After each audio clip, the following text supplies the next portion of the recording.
বাঙালপাড়া আদিবাসী বৃন্দের উদ্যোগে জগদ্ধাত্রী পুজোর শুভ উদ্বোধন। চন্দননগরের সঙ্গে পাল্লা দিয়ে পিছিয়ে নেই রাজপুর কালীতলা বাঙালপাড়া। এখানে প্রতিমা সপ্তম বছরে পদার্পণ করেছে। এখানে অষ্টমী তিথি থেকে মায়ের মহাপুজোর আয়োজন করা হয়। মহানবমী তিথিতে মায়ের ভোগ বিতরণ করা হয়। এলাকার সকল শুভ বুদ্ধিপূর্ণ মানুষ সবাই মায়ের দর্শন ও ভোগ প্রদর্শনের গ্রহণ করতেও আসেন। মণ্ডপে দ্বার উন্মোচন করেন পৌরমাতা রেশনা মণ্ডল ও বিশিষ্ট অতিথি শাহিনসা মণ্ডল। চলচ্চিত্র জগতের অভিনেতা ঋষভ ভৌমিক জগদ্ধাত্রী সিরিয়ালের পুজো কমিটির সম্পাদক বিপ্লব শীল বলেন, প্রতি বছরের মতো এবছরও মায়ের মহা অষ্টমী তিথিতে আগমন ঘটে। এবছরের সপ্তম বর্ষে পদার্পণ করেছে। সমস্ত কিছু মায়ের ইচ্ছে ছাড়াই হয় না। অনেক কিছুই মানে এরকম এই বছরে আমার কাছে অনেক কিছু ভালো হয়েছে, অনেক কিছু নতুনত্ব জিনিসপত্র হয়েছে, যার মধ্যে আমি অনেক লোকেদের সাথে আমার বিশেষ করে এই পাড়ার সাথে আমি অনেকভাবে যোগ দিতে পেরেছি, তাদের পাশে থাকতে পেরেছি। আমার এই পাড়ায় অনেক বন্ধুবান্ধব যারা আছে তাদেরকে আমি বড় হতে দেখেছি এবং তারা কতগুলো দায়িত্ব নিচ্ছে আমি সেটাও দেখতে দেখেছি। আর আজকে এখানে যে এই জগদ্ধাত্রী পুজোর যে আমি আমাদের এই 26 নম্বর ওয়ার্ডের যে কাউন্সিলর শাহিনসাদা এদের সবার সাথে যে আমি এখানে প্রস্তুত হতে পেরেছি সেটা আমার কাছে একটা অনেক বড় পাওনা। তার জন্য আমি ক্রেডিটস দেবো আমার সব বন্ধুবান্ধব দাদা ছোটদের ভালোবাসার জন্য।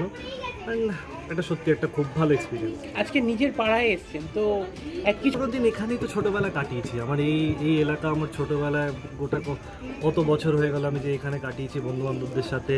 আমার এখানেই স্কুল ছিল, আমি এখানেই স্কুল পড়াশোনা করে বড় হয়েছি। তো সেখান স্কুল থেকে পাস আউট করার পরে কাজে ব্যস্ত থাকা সত্ত্বেও যে এখানে দিনের শেষে বন্ধুদের সাথে এসে আড্ডা মারা বা মজা করা বা একটু শান্তিতে বসে কিছু গল্প করা, তো সেটা আমার কাছে সবসময় একটা কনস্ট্যান্ট ছিল। সেখান থেকে আজকে এসে যে আমি সেই একই পাড়ার জগদ্ধাত্রী পুজোর উদ্বোধন করছি সেটা তো খুবই ভালো একটা আমার কাছে। খারাপ লাগার ব্যাপার নেই, পুজো সবারই ভালো লাগে, আমাদের ভালো লাগছে সেখানে এসে। এবং সবথেকে ভালো এরা যে এত সুন্দর অ্যারেঞ্জ করেছে এটাই বড় ব্যাপার। আরও সুবিধা কামনা করবেন তাই? অবশ্যই এরা যেমন এগিয়ে যাক, আমরা পাশে আছি, সাধ্যমতো চেষ্টা করব সহযোগিতা করার পাশে থাকা। প্রণাম, শ্রদ্ধা, ভালোবাসা দিই, চোখের একটা ভালোবাসা এবং জানাই জগদ্ধাত্রী পুজোর সকলের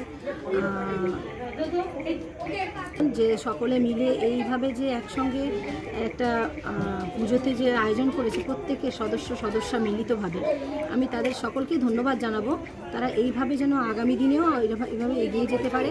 আমরা বিগত দিনগুলিতে তাদের পাশে ছিলাম, আগামী দিনেও তাদের পাশে আছি, থাকবো। এইভাবে আমি যেন চাই যে সকলে এইভাবে আমরা একসঙ্গে এগিয়ে যেতে পারি। আমরা এই নিয়ে সপ্তম বছর আমাদের এই পুজো, মাকে আমরা আনতে পেরেছি এখানে। তো মায়ের ইচ্ছাই আমাদের সব কিছু, আমাদের শক্তি, আমাদের অনুপ্রেরণা যোগায়।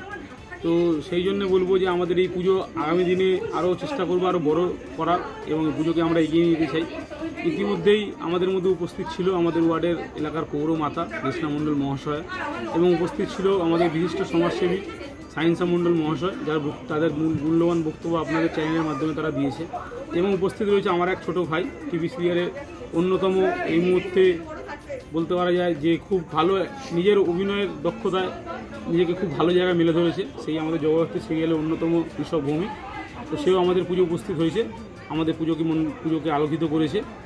এটাই বলবো যে এই পুজো আগামী দিনে আরও বড়। দাদা, পুজো উপলক্ষে অনুষ্ঠান বলতে গেলে আমাদের পুজো উদ্বোধন হলো, কালকে আমাদের পাড়ায় আমাদের পুজো ভোগ বিতরণ হবে, ভোগ বিতরণ হবে। এটা তো একটা এটা তো খুবই ক্লাবগত পুজো নয়, এটা একটা পাড়াগত পুজো। এই পাড়ায় খুব বেশি হলেও 20 থেকে 22টি পরিবার রয়েছে। এই 20-22টা পরিবার নিয়েই পুজো। তো আমাদের বিশেষ কিছু এই পুজোতে হয় না, কিন্তু আমরা তবুও চেষ্টা করি যতটা আমাদের পুজোটাকে আলোকিত করার এবং যতটা বড় করার। আমরা যত দিন যাচ্ছে পুজোটা আরও বড় হয়ে যাচ্ছে, ইতিমধ্যে বলে গেছেন বিভিন্ন লোকেরা, এবং আমরাও সেই চেষ্টা করছি যাতে পুজোটা আগামী দিনে আরও ভালো জায়গায় যায় এবং আরও বড় বৃহত্তর হয়।